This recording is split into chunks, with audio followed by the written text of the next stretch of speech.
hamda ishlab chiqarishni jadallashtirish maqsadida 2024-yil may oyida O'zbekiston texnologik metallar kombinati tashkil etildi.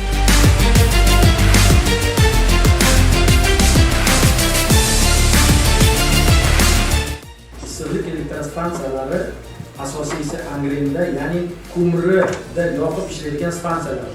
Bu ko'mir yillar davomida 20 million tonna atrofida kul yoqish.